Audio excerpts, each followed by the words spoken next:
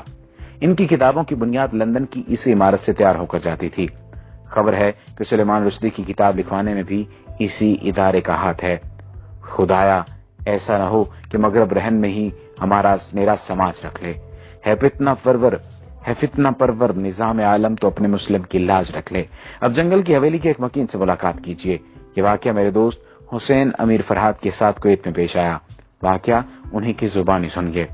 یہ 1979 کا واقعہ ہے. ان دنوں میں کویت کی کمپنی میں مندوب تعلقات عامہ یعنی افسر تعلقات عامہ موجود تھا، یعنی پبلک ریلیشن آفیسر.